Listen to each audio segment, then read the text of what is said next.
ભાવનગર જૂના બંદર વિસ્તારમાં લોબરના ગોડાઉનમાં વિકરાળ આગ. ભાવનગરના જૂના બંદર વિસ્તારમાં લબરના ગોડાઉનમાં લાગી આગ. નિર્માની રેલવે રેન્ક પાસે લાગી લબરના ગોડાઉનમાં વિકરાળ આગ. ફેમસ ટ્રેનિંગ નામના ગોડાઉનમાં લાગી હતી વિકરાળ આગ. આગ લાગતા દૂર દૂર સુધી ધુવાડાના ગોટે ગોટા જોવા મળ્યા હતા. રાજુભાઈ ડોશીના માલિકીના ગોડાઉનમાં લાગી હતી આગ. આગમાં લાખો રૂપિયાનો માલ બળીને ખાખ થઈ જવા પામ્યો હતો. ઘટનાની જાણ થતાં ફાયર બ્રિગેડ કાફલો ઘટના સ્થળે પહોંચ્યો હતો અને મહા મહેનતે આગને કાબૂમાં લીધી હતી.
તમારું નામ પહેલું?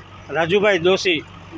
મારે પ્લાસ્ટિક ને રબરનું કારખાનું છે. એના અવારા તત્વો વારાઘડી હેરાન કરી જાય છે.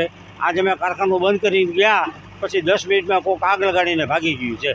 સર અહીંયા કાકા કોઈ હપ્તા ઉઘરાવા આવતો હોય છે? હપ્તા ઉઘરાવાની પણ દારૂની બાટલી આપો ને આ આપો ને તેમ કરીને અહીંયા ધાક ધમકી દેવા અવારનવાર આવે. કોણ આવે છે? નામ ખબર છે તમને કોણ આવે છે? એક તો આમ કાંઈક દેવાભાઈ કરીને છોકરો છે એ આવે છે અને બીજા 1-2 હોય છે ત્યાં સાથી, પણ વારાઘડી આવે છે ને ધમકી આપે, પૈસા આપો, દારૂના પૈસા આપો. આજે અમે દારૂના પૈસા નથી આપ્યા તો ગમે કારણસર આગ લગાડીને ભાગી ગયા છે. અહીંયા પોલીસ ફરિયાદ કરશો? હા, કરશું ને. આ તમારે શેનું કારખાનું છે ને? પ્લાસ્ટિકનું ઓછામાં ઓછું 10 થી 15 લાખ રૂપિયાનું નુકસાન છે.